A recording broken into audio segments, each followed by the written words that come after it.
نواسہ رسول صلی اللہ علیہ وآلہ وسلم حضرت امام حسین رضی اللہ تعالیٰ عنہ اور ان کے جانثار ساتھیوں کی شہادت کا دن یوم عاشور پر ملک بھر میں مجالس اور جلوس۔ کراچی میں 10 محرم الحرام کا مرکزی جلوس نشتر پارک سے برآمد۔ جلوس روایتی راستوں سے ہوتا ہوا حسینیہ ایرانیہ کھارادر پر ختم ہوگا۔ لاہور میں یوم عاشور کا مرکزی جلوس نثار حویلی اندرون موچی گیٹ سے برآمد ہوا، جو روایتی راستوں سے ہوتا ہوا کربلا گام شاہ پہنچ کر اختتام پذیر ہوگا۔ پشاور کی مختلف امام بارگاہوں سے یوم عاشور کے 12 جلوس برآمد ہوں گے۔ اسلام آباد میں یوم عاشور کا مرکزی جلوس صبح 11 بجے امام بارگاہ کرنل مقبول سے برآمد ہوگا۔ جلوس مقررہ راستوں سے ہوتا ہوا امام بارگاہ قدیمی پر ختم ہوگا۔ کوئٹہ میں 10 محرم کا مرکزی جلوس علمدار روڈ سے برآمد۔ حضرت امام حسین علیہ السلام نے مشکلات کے باوجود ظالم حکمران کے خلاف کلمہ حق بلند کیا۔ صدر آصف علی زرداری کا یوم عاشور پر پیغام، کہا فلسطینی اور کشمیری عوام کی جدوجہد ان کے پائیدار عزم اور استقلال کا ثبوت ہے۔ وزیر اعظم شہباز شریف نے کہا قوم کو اس وقت بڑے معاشی چیلنجز کا سامنا ہے۔ آج کے دن ہمیں تجزیہ کرنا چاہیے کون سے عناصر خود غرضانہ مفادات کے لیے اتحاد اور اتفاق کو نقصان پہنچانا چاہتے ہیں۔ آزمائشوں میں بہادری اور ثابت قدمی کا مظاہرہ کریں۔ اللہ تعالی ہمیں حضرت امام حسین علیہ السلام کے نقش قدم پر چلنے کی توفیق عطا فرمائے۔ مختلف ممالک میں بھی یوم عاشور منایا گیا۔ عراق کے شہر کربلا میں لاکھوں عزادار روزہ امام حسین علیہ السلام پر جمع ہوئے، ماتم اور عزاداری کی۔ ایران کے مختلف شہروں میں یوم عاشور کے جلوس نکالے گئے۔ شام ڈھلتے ہی شام میں غریباں کی مجالس برپا کی گئیں۔ فرانس کے دارالحکومت پیرس میں روایتی جلوس برآمد ہوئے۔ کینیڈا کے شہر ٹورنٹو میں جلوس نکالا گیا۔ مقبوضہ کشمیر میں یوم عاشور کا جلوس برآمد ہوا۔ سیکیورٹی فورسز نے بنوں کو بڑی تباہی سے بچا لیا۔ بنوں کینٹ پر دہشت گردوں کا حملہ ناکام، 8 جوان وطن پر قربان۔ سیکیورٹی فورسز کی جوابی کارروائی میں 10 دہشت گرد جہنم واصل۔ 15 جولائی کے صبح 10 دہشت گردوں کے گروپ نے بنوں چھاؤنی پر حملہ کیا۔ سیکیورٹی فورسز نے دہشت گردوں کی چھاؤنی میں داخل ہونے کی کوشش ناکام بنا دی۔ دہشت گردوں نے ناکامی پر بارود سے بھری گاڑی کنٹونمنٹ کی دیوار سے ٹکرا دی۔ خودکش دھماکے میں 8 بہادر جوان شام شہادت نوش کر گئے۔ دھماکے میں دیوار کا کچھ حصہ گر گیا۔ ملحقہ انفراسٹرکچر کو بھی نقصان پہنچا۔ شہداء میں نائب صوبیدار محمد شہزاد، حوالدار ذل حسین، حوالدار شہزاد احمد اور لانس نائک سبز علی شامل۔ سپاہی اشفاق خان، سبحان مجید، امتیاز خان اور ارسلان اسلم بھی شہید۔ دہشت گردی کی کارروائی حافظ گل بہادر گروپ نے کی۔ یہ گروپ افغانستان سے پاکستان میں کارروائیاں کرتا ہے۔ پاکستان متعدد بار افغان عبوری حکومت کے سامنے معاملہ اٹھا چکا ہے۔ افغانستان سے درپیش خطرات سے نمٹنے کے لیے ہر ضروری اقدام اٹھایا جائے گا۔ مسلح افواج ملک کے دفاع اور دہشت گردی سے اپنے عوام کو بچانے کے لیے کام کرتی رہیں گی۔ ISPR۔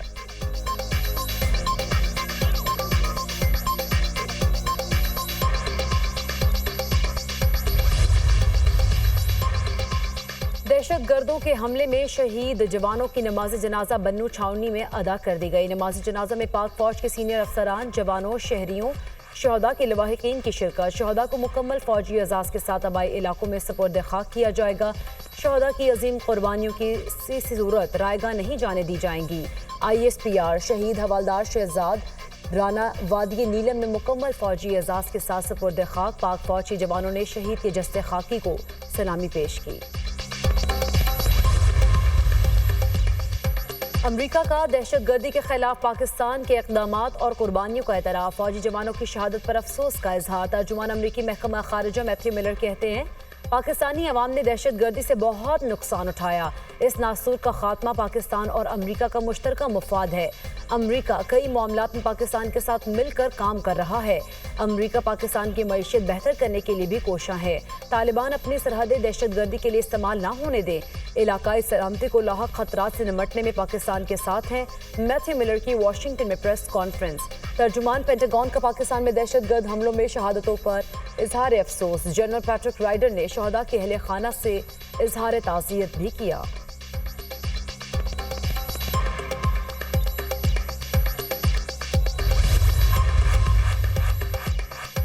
جو بائیڈن نے امریکی سپریم کورٹ میں بڑی تبدیلیوں کا منصوبہ بنا لیا۔ ججز کے عہدے کی میعاد مقرر کرنے اور اخلاقی اقدار پر لازمی عمل درآمد کی تجاویز کی تیاری۔ امریکی صدر نے آئینی ماہرین اور اراکین کانگریس سے صلاح مشورے مکمل کر لیے۔ امریکی صدر اور آئینی عہدوں پر براجمان شخصیات کو حاصل وسیع تر استثنا ختم کرنے پر غور۔ ملک میں سیاسی پارہ بہت ہائی ہو چکا ہے، سب کی ذمہ داری ہے کہ اس سیاسی گرما گرمی کو مثبت انداز ملے۔ نظام انصاف میں نئے قوانین پر مشاورت کر رہا ہوں، امریکی صدر جو بائیڈن کا بیان۔ ای سی پی کے پاس سارا ثبوت موجود ہے کہ وہ فورن فنڈڈ جماعت ہے، اور صرف مسلمانوں نے نہیں دیے، پاکستانیوں نے، اس میں یہودوں نے، عیسائیوں، بہت لوگوں نے پیسے دیے ہوئے ہیں۔ یہ ایک حقیقت ہے جس کو کوئی جھٹلا نہیں سکتا۔ جو ہمارے اتحادی ہیں ان سے مشورہ ہوگا اور قانون آئین کے تحت ہوگا۔ یہاں جو قانون آئین کے خلاف جو فیصلے ہوتے ہیں سیاسی، ویسا کوئی فیصلہ نہیں ہوگا۔ پی ٹی آئی پر پابندی کا فیصلہ اتحادیوں سے مشاورت، آئین اور قانون کے مطابق ہوگا۔ تحریک انصاف فورن فنڈنگ لینے والی جماعت ہے۔ پاکستان اب سفارتی تنہائی سے نکل چکا ہے۔ ہماری حکومت مہنگائی کی ذمہ دار نہیں۔ اتحادی جماعتیں اقتدار نہ سنبھالتی تو ملک دیوالیہ ہو جاتا۔ ملک کو بچانے کے لیے پی ڈی ایم نے حکومت لی۔ نائب وزیر اعظم اسحاق ڈار کی میڈیا ٹاک۔ پارلیمنٹ میں جو ہمارے اتحادی ہیں، موجود پارٹیز جو ہیں، ان سب سے مشورہ کر کے اس ایجنڈے پہ آگے بڑھا جائے گا۔ پاکستان ہے تو ہم ہیں۔ ان کی سیاست کا جو بنیادی اصول ہے وہ یہ ہے کہ خان نہیں تو پاکستان۔ لیکن آرٹیکل 6 ان لوگوں پہ لگتا ہے جنہوں نے جس رات عدم اعتماد کی تحریک پاس ہوئی اور جس طرح انہوں نے ہاؤس کو جو ہے ڈیزالو کیا، جس طرح جو ہے چند لمحوں کے اندر 52 بل پاس کیے، ان پہ آرٹیکل 6 ضرور لگتا ہے۔ پی ٹی آئی پر پابندی کے لیے پارلیمنٹ میں اتحادیوں سے مشاورت کریں گے۔ پی ٹی آئی کا مقصد صرف اور صرف اقتدار ہے۔ پی ٹی آئی نے ملکی سالمیت کو بانی کے ساتھ منسوب کر رکھا ہے۔ پی ٹی آئی ملکی سالمیت کے خلاف جا رہی ہے۔ آئین کی خلاف ورزی جو بھی کرے اس پر آرٹیکل 6 لگنا چاہیے۔ آرٹیکل 6 ان لوگوں پر لگتا ہے جنہوں نے 52 بل پاس کر کے اسمبلی کو توڑا۔ بانی پی ٹی آئی عارف الوی اور قاسم سوری نے آئین توڑا۔ 9 مئی کو براہ راست پاکستان پر حملہ تھا۔ ہمارا نظام 9 مئی کے ملزمان کا دفاع کر رہا ہے۔ کوئی ادارہ بھی ملکی سالمیت اور آئین سے ماورا نہیں۔ جب ایک منتخب وزیر اعظم کو ہٹایا گیا اس وقت عدلیہ کہاں تھی؟ معاملہ ہمارے اقتدار کا نہیں، ملک کے وجود کا ہے۔ پاکستان ہے تو ہم ہیں۔ پاکستان کے بغیر ہمارا وجود ممکن نہیں۔ وزیر دفاع خواجہ آصف کی پریس کانفرنس۔ پابندی تو کسی کا باپ نہیں لگا سکتا، یہ تو کوئی بات نہ ہوئی۔ ایک تو فارم 47 کے تحت بیٹھے ہوئے لوگ خود جو ہے مینڈیٹ چوری کر کے بیٹھے ہیں اور پھر وہ یہ باتیں کریں کہ وہ پابندی لگائیں گے کسی پارٹی کے اوپر اور اس سیاسی پارٹی کے اوپر سب سے زیادہ ووٹ لیا ہوا ہے۔ تو یہ میرے خیال میں یہ بیکی باتیں، یہ عجیب و غریب قسم کے بیانات جو ہیں، یہ ہمارے ملک کا اس وقت چیلنجز اور ہیں۔ آپ یہ بتاؤ کہ آپ سے پیٹرول کی قیمتیں آپ سے کنٹرول نہیں ہو رہی، ڈالر آپ سے کنٹرول نہیں ہو رہا، معیشت آپ سے کنٹرول نہیں ہو رہی، آپ سے مہنگائی کنٹرول نہیں ہو رہی۔ تحریک انصاف پر کوئی پابندی نہیں لگا سکتا۔ فارم 47 کے تحت بیٹھے لوگ باتیں کر رہے ہیں، وہ پابندی لگائیں گے۔ یہ اپنی شہرت برقرار رکھنے کے لیے اس طرح کے بیانات دیتے ہیں۔ یہ خود مینڈیٹ چوری کر کے بیٹھے ہیں۔ آپ سے مہنگائی، پیٹرول، ڈالر اور معیشت کنٹرول نہیں ہو رہی۔ الیکشن کمیشن اور انتخابات سے متعلق ہمارا موقف درست ثابت ہوا۔ علی امین گنڈا پور کا چیف الیکشن کمشنر سے مستعفی ہونے کا مطالبہ۔ سپریم کورٹ میں ایڈ ہاک ججز لینے کے حق میں نہیں ہوں۔ امن و امان کے قیام اور دہشت گردی کے خاتمے پر کوئی کمپرومائز نہیں۔ وزیر اعلیٰ خیبر پختونخوا علی امین گنڈا پور کی میڈیا سے گفتگو۔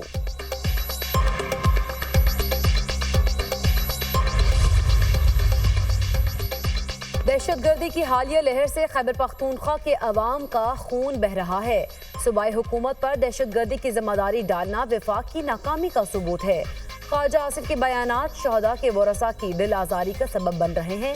مشیر اطلاعات بیرسٹر سیف کا وزیر دفاع خواجہ آصف پر تنقید، کہا سب کو پتہ ہے کہ دہشت گردی کراس بارڈر مسئلہ ہے۔ خواجہ آصف کو صوبائی حکومت کے خلاف بیانات سے گریز کرنا چاہیے۔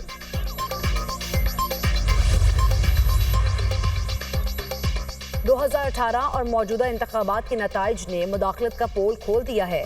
طاقتور حلقے سمجھ جائیں سیاستدان اور سیاست میں ان کی مداخلت ملک کے لیے نقصان دہ ہے۔